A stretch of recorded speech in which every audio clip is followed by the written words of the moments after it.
The moment Eliza walked into the reception hall in that borrowed blue dress, every head turned. No one could believe this radiant woman was the same person who'd been sleeping under the Jefferson Street Bridge just 3 weeks earlier. But as she gracefully made her way to the dance floor with Michael, the whispers began. His ex-wife Charlotte's perfect day was about to take an unexpected turn, one that would change all their lives forever. If you're touched by stories of second chances and unexpected connections, hit that like button and subscribe for more real-life stories that remind us how quickly life can change when we open our hearts to others. Michael Reynolds stared at the wedding invitation for the 5th time that week, running his thumb over the embossed gold lettering. Charlotte and Bradley request the pleasure of your company. The formal card felt heavy in his hands, weighted with 7 years of shared history and the complicated aftermath of their divorce. He hadn't expected to be invited to his ex-wife's wedding, especially not with a +1 option circled in Charlotte's familiar handwriting, accompanied by a note, "Bring someone, Mike. It's time we both moved on." His 6-year-old daughter Emma bounced on the couch beside him. "Daddy, are we going to Mommy's wedding? Can I wear my princess dress?" Her eyes sparkled with excitement, unaware of the emotional complexity swirling around her parents' relationship. "Yes, sweetheart. You'll be the flower girl, remember? Mommy's counting on you." He tucked a strand of hair behind her ear, marveling at how much she looked like Charlotte. "But Daddy doesn't have anyone to bring. What about Miss Lily from school? She always smiles at you when you pick me up." Michael chuckled. "That's because you're her favorite student, not because she likes me." The truth was, Michael hadn't dated since the divorce 3 years ago. Between running his small construction company and raising Emma during his custody weeks, there simply hadn't been time. Or maybe, as his sister frequently pointed out, he hadn't made time. Either way, the thought of showing up alone to watch Charlotte marry the successful surgeon she'd met a year after their separation made his stomach twist. The next morning, Michael dropped Emma at school and headed downtown to the site of his latest renovation project, an old Victorian being converted into a community center. The October air carried a biting chill, and he pulled his jacket tighter as he parked his truck. That's when he noticed her. She sat huddled against the building's brick wall, a tattered backpack clutched to her chest. Her dark hair was pulled back in a messy ponytail, and despite the cold, she wore only a thin jacket over what appeared to be several layers of clothes. What caught his attention, though, were her eyes, alert and intelligent, watching the street with quiet dignity. Michael had seen many homeless individuals in the downtown area, but something about this woman made him pause. Perhaps it was the way she straightened her posture when she noticed him looking, or how she seemed to be trying to make herself invisible without surrendering her humanity. "Morning," he said, approaching slowly. "You know there's a shelter about 3 blocks east that opens for breakfast around now." "I know," she replied, her voice surprisingly clear and articulate. "They don't let you stay if you don't have ID. Mine was stolen last month." She didn't ask for money or help, just stated the fact and returned to watching the street. Michael hesitated, then reached into his lunch cooler. "I've got an extra sandwich and coffee if you want it." She looked up, studying his face for motives before accepting. "Thank you. I'm Eliza." "Michael." He handed over the food. "I'm renovating this building. Going to be cold today. You're welcome to sit inside the lobby if you want. It's not much warmer, but it blocks the wind." He expected her to decline, but after a moment's consideration, she nodded and gathered her few belongings. As she stood, he noticed she moved with a slight limp. That first day, Eliza sat quietly in the corner of the lobby, occasionally watching the construction crew work. By lunchtime, Michael found himself sitting beside her, sharing the rest of his lunch as she told him fragments of her story. She'd been a nurse, had a life, an apartment, a career. Then a car accident left her with chronic pain, medical bills, and an addiction to prescription painkillers that eventually cost her everything. "Been clean for 8 months now," she said without pride or shame, just stating another fact. But it's hard to get back up when you've fallen this far. By the end of the week, Michael had learned that Eliza was intelligent, well-read, and possessed a dry sense of humor that emerged in unexpected moments. She began helping around the site, organizing tools, sweeping up, making coffee for the crew. The other workers were wary at first, but her work ethic and quiet competence gradually won them over. When Friday came, Michael found himself reluctant to leave her back on the street for the weekend. Before he could overthink it, he offered her the small apartment above his detached garage. It's nothing fancy, just a studio with a bathroom and kitchenette. Used to be for my in-laws when they visited, but it's been empty since the divorce. You could stay there, get back on your feet. In exchange, maybe help with some office work for the company? I'm terrible with paperwork. Eliza's expression shifted from shock to suspicion to cautious hope. Why would you do that for a stranger? Michael considered the question seriously. Because everyone needs a break sometimes. And because you're not really a stranger anymore. That evening, he showed her the apartment, introduced her to Emma, who was immediately fascinated by their new guest, and tried to ignore his sister's concerned phone call about bringing a homeless woman into your home with your daughter. Are you insane? But something told Michael this was right. Perhaps it was the careful way Eliza kept her distance from Emma until the child approached her first. Or how she insisted on writing down every penny he spent on her as a debt she intended to repay. Or maybe it was simply that for the first time in 3 years, he felt like he was doing something meaningful beyond just surviving day to day. The transformation began slowly. With a safe place to sleep and regular meals, the perpetual exhaustion in Eliza's eyes began to fade. Michael helped her get a replacement ID, and she started working part-time at his office, revealing an organizational talent that brought order to his chaotic business records. In the evenings, she often cooked dinner, simple but delicious meals that made the house smell like a home again. Emma adored her, especially after discovering that Eliza could braid hair in elaborate styles and knew all the words to her favorite Disney songs. She makes you smile, Daddy, Emma observed one night as Michael tucked her into bed. Your eyes smile too, not just your mouth. 2 weeks after Eliza had moved in, Michael found himself staring at Charlotte's wedding invitation again. The ceremony was just a week away, and he still hadn't RSVP'd about his +1. On impulse, he knocked on the door to Eliza's apartment. She answered wearing an oversized sweater and reading glasses, a book in hand. The sight struck him with unexpected force. She looked so at home, so far from the woman he'd found huddled against a wall. Would you, he started, then faltered. This is probably weird, but my ex is getting married next Saturday. Emma's the flower girl, and I'm supposed to bring someone, and I thought maybe, would you want to go? As friends, he added quickly. It's just, I don't want to go alone, and you're easy to talk to, Anne. Michael, she interrupted his rambling with a small smile. Are you asking me to be your date to your ex-wife's wedding? Put that way, it sounded ridiculous. He ran a hand through his hair. Yeah, I guess I am. Forget it, it's a stupid idea. I didn't say no. Eliza set her book down.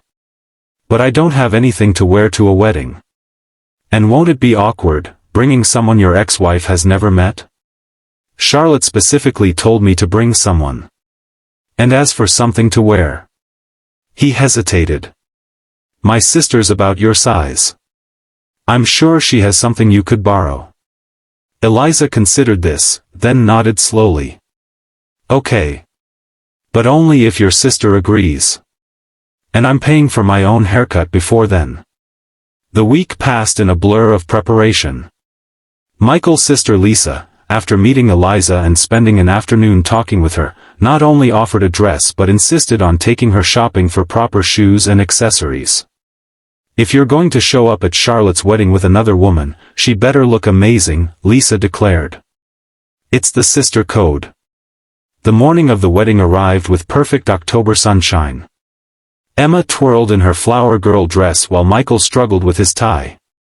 When Eliza emerged from her apartment, he nearly dropped the boutonniere he was pinning to his lapel. The borrowed dress was a deep sapphire blue that made her eyes look like the ocean. Her dark hair fell in soft waves around her shoulders, and the minimal makeup she wore enhanced rather than masked her features.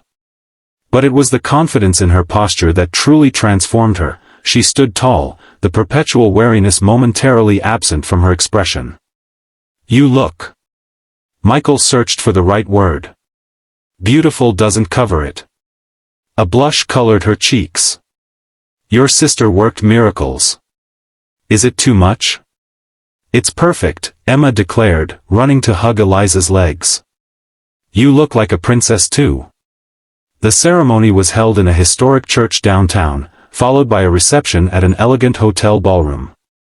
Michael felt a strange mix of emotions watching Charlotte walk down the aisle, nostalgia rather than regret, a bittersweet acknowledgement of a chapter truly closing. Eliza sat beside him, occasionally squeezing his hand when she sensed his mood shifting. At the reception, Charlotte made her way to their table, radiant in her wedding gown. "You came," she said, kissing Michael's cheek. "And you brought someone." Her gaze shifted to Eliza with undisguised curiosity.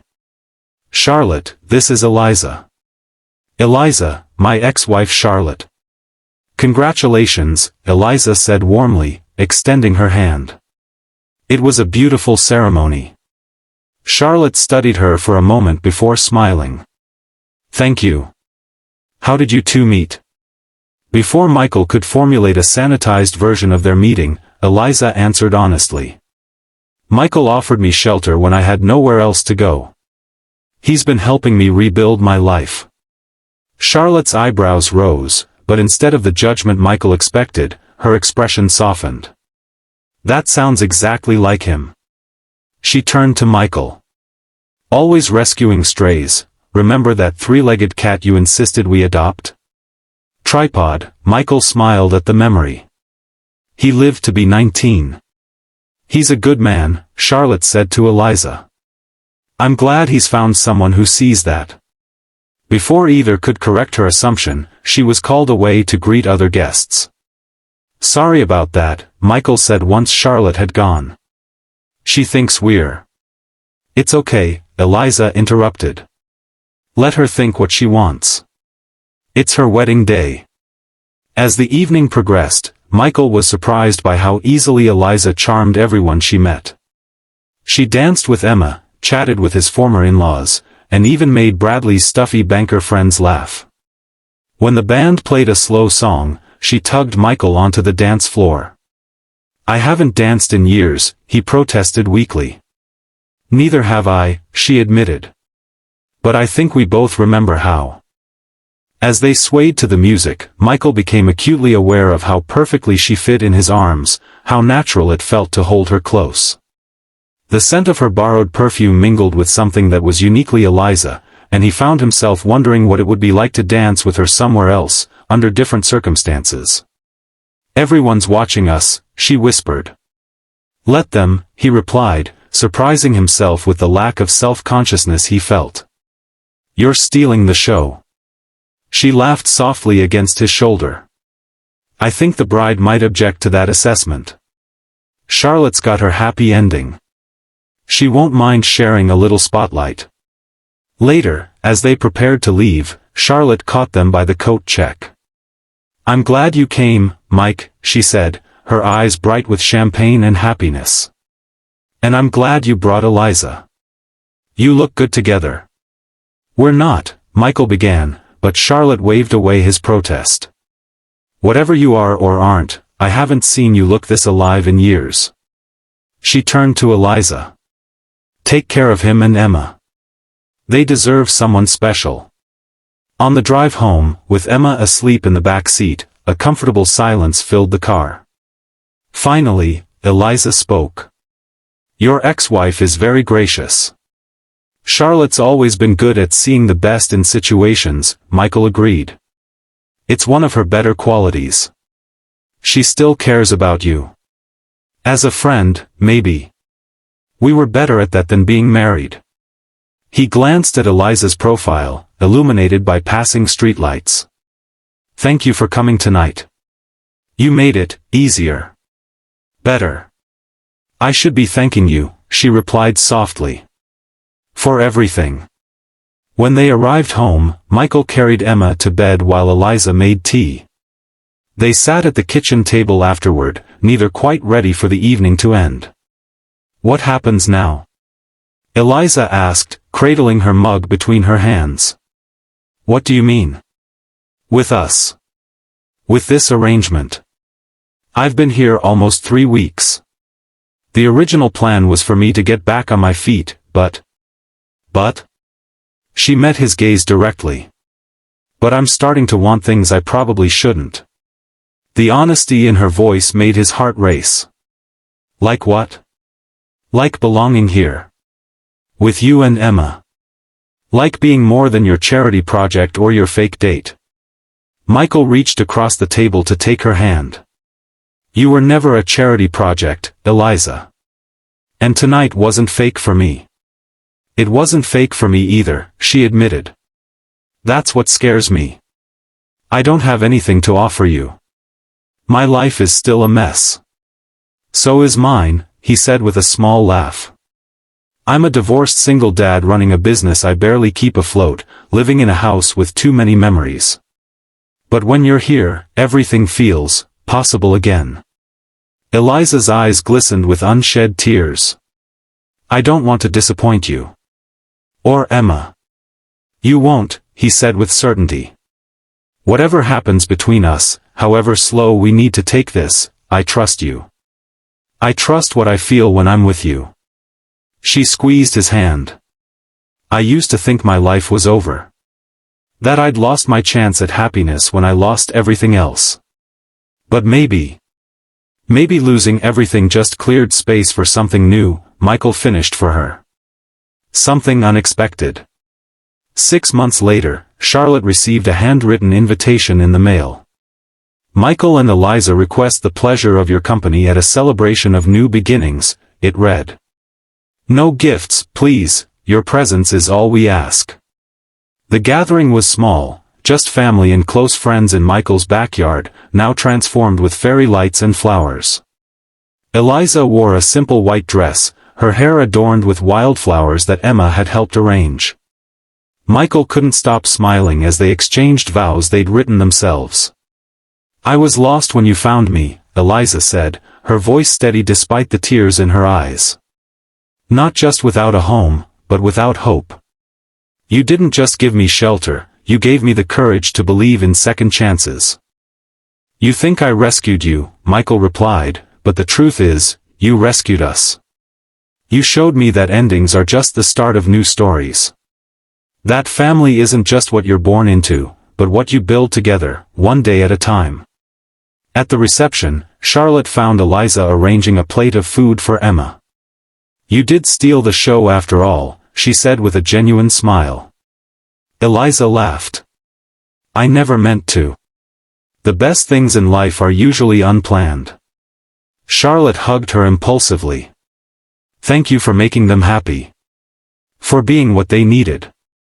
We all needed each other, Eliza replied, watching as Michael twirled Emma in an impromptu dance. Sometimes the universe has a strange way of bringing people together.